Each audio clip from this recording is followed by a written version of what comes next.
Hey guys, welcome to the Wildlife Club. We're here in Darwin with the MV Ocean Warrior. Just talked to Captain Adam Meyerson, and he's telling us about the recent campaign successes, the wins that they've had against the Japanese whalers, and also how you can become a deckhand or a member of the Sea Shepherd Society. So stay with us and check out the podcast for more. Thanks guys.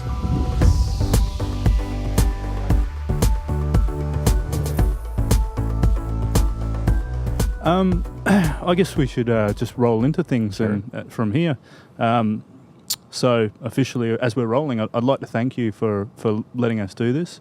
I do appreciate it. I know that you're a busy man. I'm glad to have you on board and help spread the news of what we're doing and make people aware of what's going on in the oceans. Excellent. So on that, for people that aren't aware of what Sea Shepherd organisation actually does, could you give us a little bit of a brief overview? Sure. Well, we started in 1977.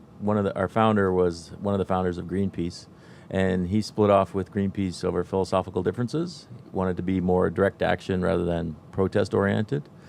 So from there, we started doing anti-sealing campaigns. We've done anti-whaling campaigns for a long time in the Southern Ocean here in Australia, in the Australian Whale Sanctuary in Antarctica. And so we do direct action where we actually intervene with unlawful activities that are going on in the ocean that are threatening the animals in the ocean. Okay. Whether it's illegal fishing, which is a big part of what we're doing lately, whaling, which was also illegal under the ICR regulations. Not the ICR, sorry, the ICW, IWC, too many acronyms. IWC, the International Whaling Commission. That's the one I was thinking of. It was illegal under there. They had a moratorium on commercial whaling, and yet they continued to whale down there. Okay. So yeah, we do that, just directly get involved. Lately, what we've been doing a lot is working with governments in Africa and other parts of the world, where we're actually taking their Marines and police on board our ships and going out and arresting illegal fishing vessels. So that's sort of our new area that we're doing. So my understanding is that you're predominantly a donation-run facility? Yeah, we're completely based on donations. We get no... What is that sound, by the way? If I turn the screen on, we would know. But I just... Okay. It's just alarms going off in the engine room. The ship is sinking. The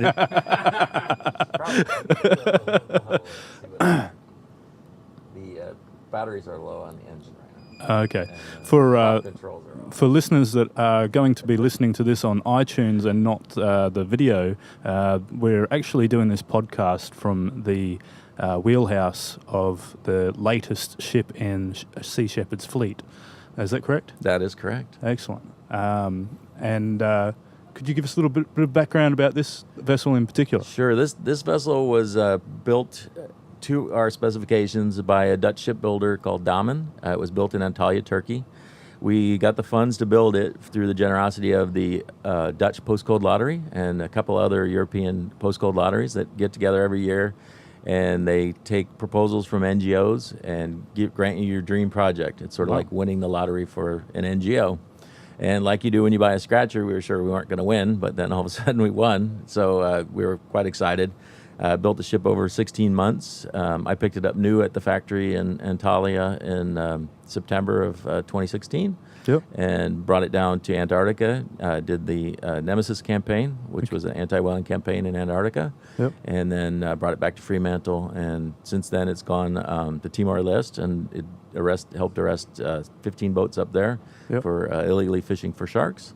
And then we've been in Darwin just doing some maintenance work, and also the warranty was coming to an end. So, like when you have your car and the ashtray doesn't work and all these kinds of things, we try and get them all fixed while they're still under warranty. So we're finished with that, and then we're off to our next mission coming up now. It's going to be a secret mission, but we'll find out about it. Can't tell us anything about it. The next month or so. I appreciate that. That's all right. Yeah. So the reason that you're here, you've just coming back from Timor. That's correct. And what's going on in the Timor Sea there? Is it sort of pirate fishermen? Yeah, what happens, and it's the same in a lot of parts of the world right now, especially parts that don't necessarily have the means to have effective enforcement of the fisheries regulations. They may have the fisheries regulations in place, but they don't necessarily have ships, they don't have manpower, they don't have money for fuel, these kinds of things to enforce the rules. And so you get a lot of ships coming in, fishing boats coming in without licenses, fishing for the wrong species, using illegal gear, not reporting bycatch, all these sorts of things. So we're helping by providing the ships and the fuel and the manpower to help them in different ways to get out and enforce those rules. And it's one of the biggest issues facing the ocean right now is illegal and unregulated fishing. And it goes to the point where it's about 40% of the fish that's caught and sold in markets is illegally caught. So it's a huge problem. When I was younger, I told you before that I went out on a longline fisher vessel. I used to work for Vinci Seafood, stocking up the boats in the Fremantle port there.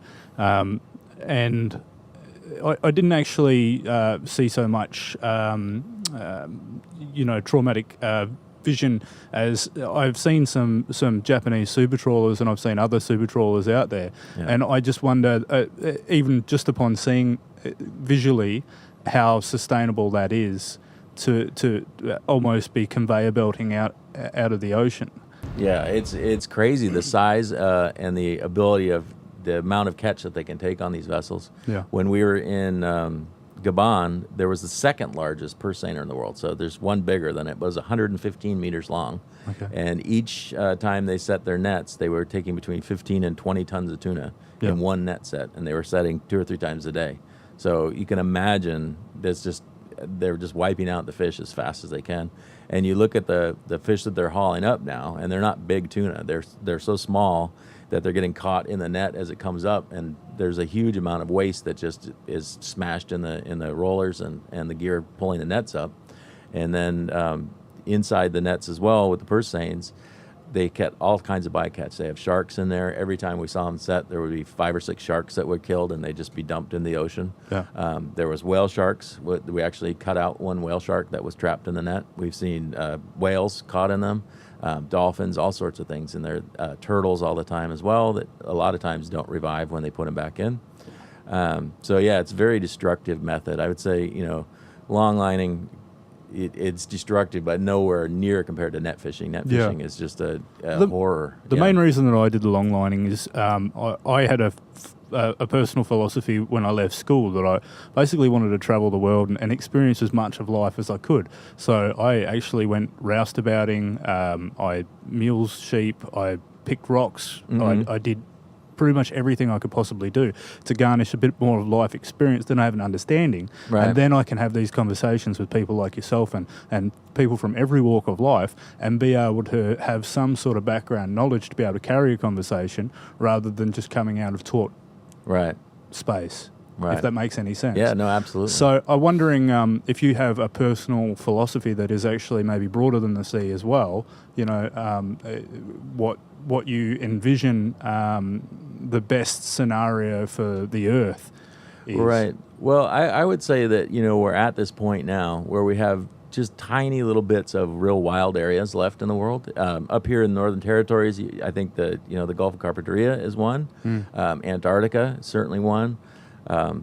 Parts of Alaska, and these places are they're unreplaceable. Once you go in and clear cut log old growth, or you start mining in Antarctica, or you develop the Gulf of Carpentaria, they're never going to be the same again. And I think that we've had this frontier mentality throughout mankind's history where we go into a place, we go, oh my God, it's rich, it's full of all these things, and we just take everything out, and then we go, well, where's the next place? But we're running out of next places, and I think we just need to shift our thinking from looking at these as like money, a piggy bank where we can smash it and take all the money out of it, to looking at it as really it's the vital organs of our planet. That's what's keeping us all alive. And when we take out the last bit of wild places, that's the end of the game. So we have to start really valuing them as they sit. It's definitely going to be a hard slog. I don't think there's any easy way to it, especially when you have incidents like in Alaska, where there's a culture of people that have been doing the same thing, and it's a very hardy place as well. Right. You know, it takes a lot to survive up there. You know, and they're doing what they think they have to survive. You know, and that does include elements of whaling and other things like that. So, I mean, is there any way that that you guys can see, like, getting around that sort of part of it? Well, as far as like indigenous whaling and things like that, that's a very limited part of the whole picture. I mean, if that was the only thing going on, it really wouldn't be an issue. You know, it's the commercialized versions of all these things that go on. And sometimes under the guise of indigenous fishing, or, you know, where it's caught and sold, and it's not really, you know, sustenance and all these things. But that to me is such a small part of it that I wouldn't even focus on that. I think that the big things to focus on really is the massive industrialized fishing. And then also the way we're farming fish, which you would think would be a relief for the ocean, is really not, because they feed them from wild-caught fish, and then they have them in pens that's taking up space from wild fish to live as well. They're you know, threatening with viruses and other diseases coming from those fish to the wild fish. They have Atlantic salmon in the Pacific, and so when they escape, we have you know, new mutant fish coming out of that whole thing.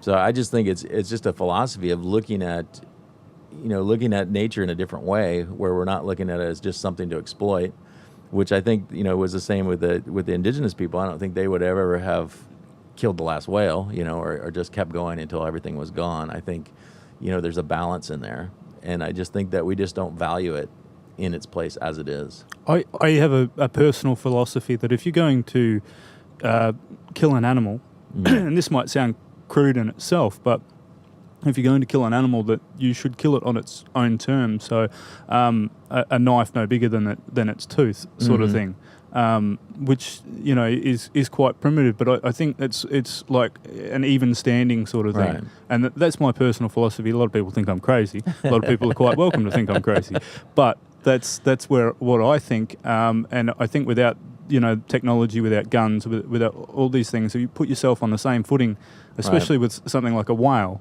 you know, like then you've got a species has a fighting chance. And I don't think that people understand the detriment that they're doing to their own species by evaporating other species as well. Well, and that's the thing. I think people just don't look at it as interconnected when it all is, you know. And the fact that people think that's crazy, your idea, but then they think it's a perfectly sane thing to go out to Wyoming and shoot prairie dogs with a 270, you know, all day long, as many as you can hit. I'm like, what's crazier, you know, spending $1,000 on ammunition to shoot rodents, or, you know, that philosophy? I'd say that they're way more crazy on that side. So when did you get involved in Sea Shepherd yourself? I started with Sea Shepherd in May of 2011. Okay. And what attracted you to Sea Shepherd? Where were you in your life's mission at that time? Well, at that time, it's interesting. I was very much involved in the ocean when I was younger. I worked as a dive instructor, ran charter boats, worked as a harbor patrol officer, and then at one point I moved up into the mountains. I was living up there working as an auto mechanic and really missing the ocean, but there's not a whole lot of ocean up in the California mountains. So a girl I was dating went and saw Paul Watson speak at a sustainability conference, and she said, "Oh, this guy's a really interesting speaker. You should watch." So we watched some YouTube videos, and then I saw that they had ships and they were looking for volunteers, and I thought, well, that'd be a great way to get back out on the ocean a bit. So I put in an application online, and about 8 months later, I think, I got an email asking if I could be in Tahiti in 2 weeks, and I said, yeah, why not? And then that fell through, and so I ended up then flying down to Perth and getting on the Steve Irwin and going from there to Cannes in France for the film festival up there. Okay. And then did another campaign. What year was that? 2011. 2011. Yeah. Excellent. Did you never had the chance to meet Steve personally in your life? Irwin, no. He'd already passed away by that time, yeah. What do you think of people like? There's a few people that have sort of taken up the slack where Steve existed. What do you think about people that are taking it quite personally and becoming that mascot for Yeah, cause. I don't know that anybody's ever going to fill his shoes, though. I mean, he had such a personality and a way of interacting with things that I've never seen anyone else that really brought that across. And I know there's a lot of criticism, maybe coming from being a zoo owner and all these things. I've met his dad, really nice guy. Okay. But I think that his enthusiasm for nature was genuine, and I think that came across really well with him. So I don't think you could actually live that without it. Well, I don't think you could live that way and be disingenuine. I think you're going to slip up eventually. Yeah. And his charisma was built upon, I think, his passion and his belief system, which was 100% that. Yeah. I also didn't realize apparently he was very political, and I didn't know that part of him. Somebody told me that. Okay. That was Cool. interesting. I haven't seen much political agenda come out of Steve, but completely in love with the passion and zest that he had for life, and that was born of his philosophy, which is great to see, and I wish more people would have that. And I think that we as human beings, I always say that we have the innate ability to fuck with ourselves mentally, and we feel like there's peer pressure. It's perceived pressure that they say on a lot of the mine sites. It's not pressure; it's perceived pressure. Right. But to some extent, it's true, and I think we perceive this pressure, to be normal a lot. Which Right. prevents people from going into like the Irwin zone, Right. so to speak, and living with that much passion. Right. But I think how could you be doing something wrong, living with so much passion in your life and joy? Right. Like he died truly doing something that he loved. Yeah. And a lot of people joke around, like I'll die on a motorbike. At least I'll die doing something I love. Right. But they won't. Yeah. This guy did. Not like he did. Yeah. Exactly. No, Exactly. Yeah. And I think that's incredible. So I imagine that you've got volunteers on your boat that have that vibrant personality as well. Yeah, I think to a degree, it's like I said, I think it's rare to see it to that degree, but yeah, there's definitely people that are quite passionate about what they're doing, and I think that certainly more so than you see from paid crews or professional crews. Everybody's here for the mission, and I think everyone feels really good when we do something right and it goes well. So. That being so, you guys see a lot of sort of intense moment from wild weather to conflicts with whaling vessels and all that stuff. Do you have a sort of high turnover in crew, or does that just bolster? No, I think the crew. Most of the crew sticks for a long time. We do have a hard time finding crew. I mean, it's interesting. You meet a lot of people that say, "Oh, I'd love to do it." I'd love to do it, and then you say, "Well, can you be here in a month?" Oh, well, no. I can't really put everything on hold and come do it. But it's certainly something we're always looking for is more crew. But I think the turnover is fairly low, really, of the main people. I was a roadie for bands for a long time, and Danny is laughing in the background there. He's an audio engineer. I met him doing the same stuff. Right. And something that we experience quite a lot is, everybody goes, "You've got the perfect job, right. And we honestly tell them, if you can be at this concert at X amount of time, you can do it too, and no one does. No one ever does. When I was working on the Big Day Out, I had an experience where I was running nearly 80 crew, and some of those guys did. Yeah. But then they just disappeared on me. Yeah. Just melted into the crowd. No, it's the rare person that really actually shows up on time. And I'm not friends with those people anymore, but sadly, they let me down in my time of need. Yeah, that's how you find out what their excuse list is. You say, "Oh, can you do this?" "Oh, no, I got to do blah, blah, blah, blah, blah, blah, blah." They roll out the list of why they can't be doing it. Yeah. A lot of people just bullshit themselves too. Yeah. The amount of, I wish I could do this. Well, there's no reason. I don't think maybe one person I've ever heard of that had something that they wanted to do where they had valid excuses for not doing it. Right.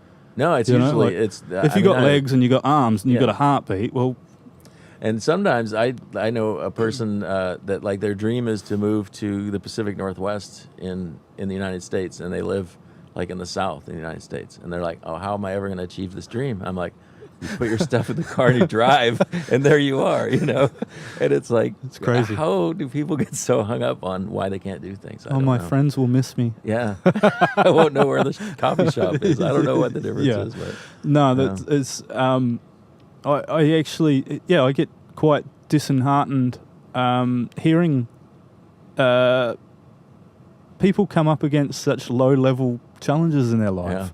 You know, when there are people out there fighting massive scale fights, such as you guys, Sea Shepherd, on the Ocean Warrior and the other vessels, and pretty much everybody that's picking up a cause that's greater than themselves, and there are people that literally can't get themselves out of bed in the morning. yeah, And it's not that I feel sorry for them or I feel bad for them, but I sort of feel bad that that can be. yeah, And I suppose in some way, shape or form, that's what I personally, making these videos, doing these podcasts, I'm trying to motivate and inspire people to actually get out and live the greater life that they dream about living, rather than, sitting there wonder what can be. right. And I think that's one of the things that people look for in life is this happiness and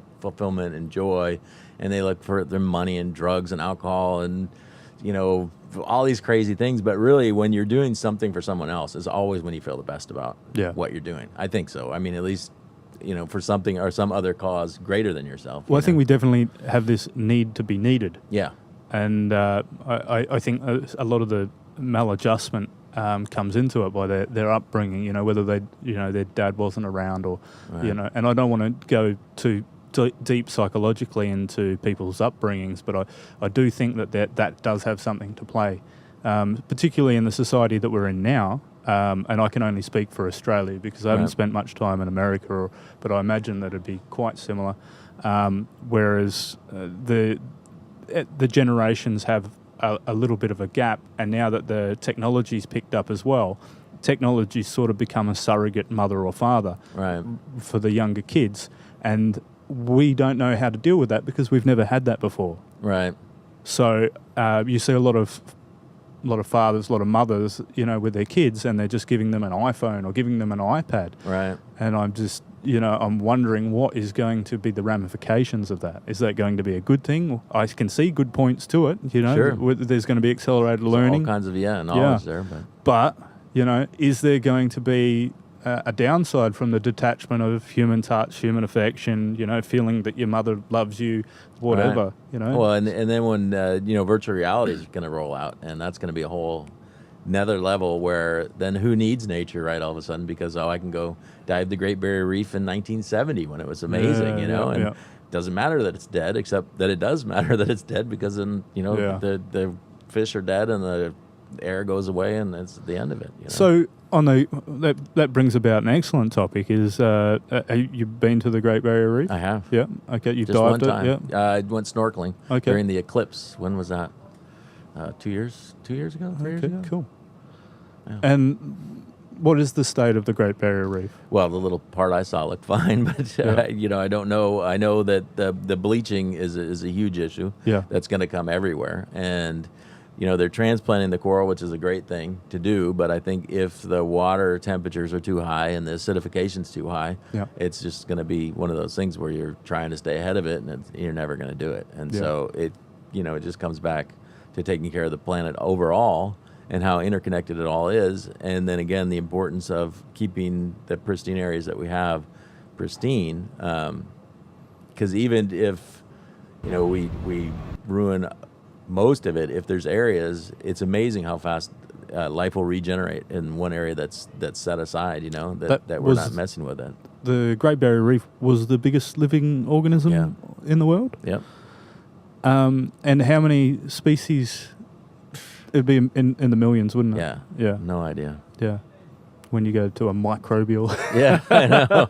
Well, I mean, just all the different types of coral, the different fish, and again, just that whole interconnection of how I'm sure that plays into the entire ocean there. Sure. Just like, the salmon, people think, oh, it's a salmon. But the salmon are what create the forests, because it moves all that nitrogen from the ocean up into the forests, and it wouldn't go any other way. So there wouldn't be anything for the trees to live on. So it just, it's all connected.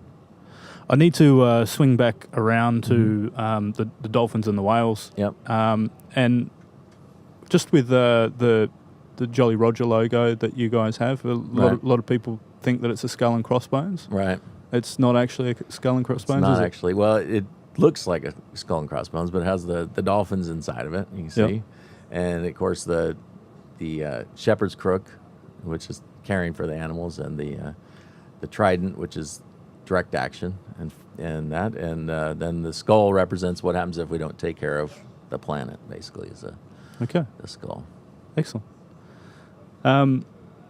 I think a lot of people have a sort of a misconception about a lot of things, given that the way the media sort of portrays when you guys have conflict events. Right.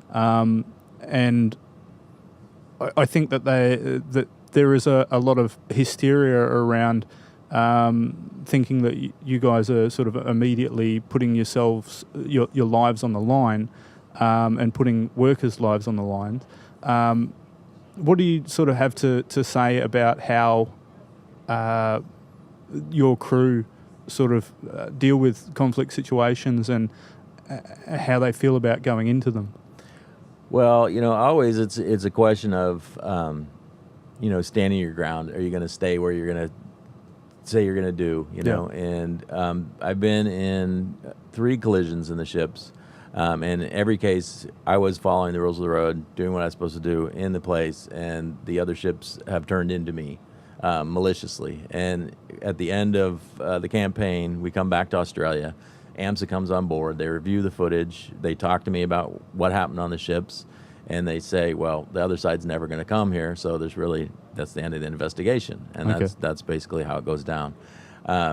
We could move out of the way when they come towards us with the ship, but then what's the point of being there? At that time, it's just a matter of, the times that I was in collisions, we were trying to block them from refueling. They were refueling their ships south of 60 degrees, which is not legal. Okay. They were hunting whales, which is not legal. And then on top of that, they just turned right into my ship and hit it. So. So they say that they're taking whales for research, right? Scientific research. I don't sort of get that. Well, the research is to prove that you can kill the whales. I mean, that's, if you read their papers, basically they're seeing how many whales they can take and what it does to the population, and so that they can say, well, we can take more whales than that, and the population will stay stable. So that's the only research there, is to see how many whales you can take out of Antarctica for commercial whaling. So it's not like to figure out how to keep the whales going or anything else. It's just to figure out. So it's a trial and error that could go horribly wrong. Yeah, exactly. Okay. And they look at how much food they have, and so the food pressures and all these things, and then they can calculate, how many whales they can kill, and then the population will stay stable. But do we want the population to stay stable at this point where the whales were almost decimated from years and years of commercial whaling? They're just starting to come back now. Or do we want it to stay stable at what the ocean thinks is the right amount? Yeah. So with that, do you know what sort of population numbers there are on how close to? I don't know off the top of my head the numbers of Sure. the minkies, which is all they're taking now, which was a huge win over the years of the campaigns down there. They used to have humpbacks and fin whales as well that they would take in Antarctica. They've stopped both of those, so that was a big win, and that was directly from the pressure from our campaigns and from the pressure to Congratulations. the international. The IWC, the International Whaling Commission. I don't know why I can't think of that one today. The IWC and the pressure on them. So they stopped their program, which was called JARPA, and they had to redo. They had that 1 year where they didn't hunt whales, and they were shut down basically. And then they redid their thing and came up with new rep, and that was took the fins and the humpbacks off the whaling off the list because they were both threatened or endangered species. Yep. And so by taking them off, they decided that would play better. They still didn't get it approved, but they approved it on their own. Being a government, I guess they can do that. And they went down. So they're only hunting minke whales now, which is a sad, horrible thing, but it is an improvement over hunting humpbacks and fins, which are both much more endangered than the minke whales. So where was I going with that? And they also have lowered the quota from 1,035 whales to 333, which is still 333 too many, but it's a big improvement. That is actually a big win. I commend you guys on that. That's fantastic to hear. So for the crew that are interested on coming aboard and people that have looked at what you guys do and think it's a wonderful thing, they want to join the cause. What's the minimum sort of term you guys are looking for people to commit to? In general, we look for people to give at least 3 months. Okay. So that's a big step for some people, 3 months off. And also they usually have to pay their way to and from wherever we are. And so that's another difficult point for some people. And then you have to be over 18. So that's pretty much it. Of course, we always like people with good skills. If there's engineers, are a really hard thing to find. Bridge officers are difficult as well. So if you have tickets or anything like that, then certainly apply. You can go online to seashepherdglobal.org and there's an application button right on there and put in an application. But yeah, we're definitely always looking for people. There's also been on the website, and there's also a place to donate there for anybody that wants to contribute to the cause. Yep, that's true. And there's multiple ways to do so. There is. You can just give a big one-time donation. If you'd like to buy a ship, we can put your name on the side of it. And if you'd like to give every month, this is a nice way a lot of people do. They don't even think about it. They just sign up for the direct action crew, and then once a month they get the money. I'll buy a away. ship, but I don't know how many whales you'll find in the bath. Look, I think it's a wonderful cause, and I'm sure that there are people out there that will listen to this and might be interested. I definitely would do it myself. Yeah. Definitely would. Currently time poor at the moment. Yeah. But let's revisit this. Yeah, absolutely. We'd love to have you out. Yeah. And again, like I say, some of the campaigns now, there might be opportunities to take less time. Some of the campaigns we're doing you could probably do a month, and it's an interesting thing too, if from a media standpoint, to come in and on campaign and see what it's like to report back to the world. Definitely keen. Is there anything any stories that you can recount that are actually quite positive and exciting? Anything that comes to mind that we can leave this on a rather happy note. Yeah. Apart from, I tell you what, those numbers dropping, that is an extremely positive thing, and I'm really glad to hear that. I did watch a video on Jeff's Facebook last night, which kind of made me sad and sick. I don't really like watching images of animals being slaughtered, but you guys are doing a wonderful thing. And I think any criticism needs to take a deep, long, hard look at actually the future of the planet, not just the future of a microeconomy, which I think is the big thing. I think so, and it's interesting that people are so worried about the economy when it's really a fictional thing. It doesn't exist in nature. It's something we've made up ourselves. Whereas the natural world it's reality, and it's strange in that way. On a positive note, I would say the campaign that we have going now in Gabon, it just ended, but we did it last year. And the EU had signed an agreement at that point where all the boats from the EU were coming down with their own rules and fishing, and there was quite a few purse seiners down there. Hang on. There was quite a few purse seiners fishing off of Gabon and putting a lot of pressure on the resources there. And as a direct result of us being there and enforcing the fisheries rules, the EU agreement didn't get signed this year, so the EU boats didn't come. So all the boats that came had to sign private agreements with the government of Gabon, and it took a huge chunk of those fishing boats out of the playing. And I think next year we'll see an even bigger drop-off of people that don't want to go because they don't want to play by the rules. And now that the rules are being enforced there, that there'll be fewer fishing boats there, which is a big win. One of the things I hope to see go away there is fish aggregating devices, which they're just a float with a big net hanging down. The fish swim around them, and then they encircle that with a purse seine and catch the fish. They're a huge entanglement risk, and in that bay, I saw dozens of humpback whales that come up for the wintertime to breed and mate and raise their babies there, and then head to Antarctica. It's the same whales, down for the wintertime. And so getting rid of that entanglement risk would be a really big win for the whales there. Apart from that, how many ships are in the fleet? It's hard to keep track anymore. There's basically in the global fleet, we now have 5, I believe. So we have the Bob Barker, the Sam Simon, the Steve Irwin, the Ocean Warrior, and the Bridget Bardot. And then in the U.S. fleet, I think they have 5 boats now as well. They've got the John Paul DeJorio, the Farley Moat, the Martin Sheen, and then I believe they have 2 new boats that are coming online. Sorry, did you just say the Martin Sheen? Yeah. The Martin Sheen bought a boat. Sheen. Yeah, he bought a boat, and I was gonna go. I was very upset because I'm a huge Martin and Charlie Sheen fan, and they had a big gala in L.A. and I was gonna go to the gala, but then they needed a captain in Africa, so I ended up in Gabon. And one of the things they auctioned off at the gala in L.A. was lunch with Charlie and Martin Sheen, which I would have cleaned my bank account and bid on that myself.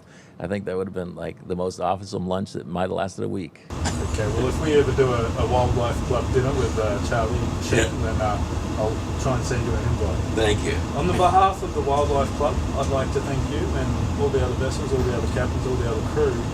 Thank you for what you're doing. Well, thanks for coming out, and I hope glad to get the word out, and I hope people enjoy it. No problem. Thank you. Thanks.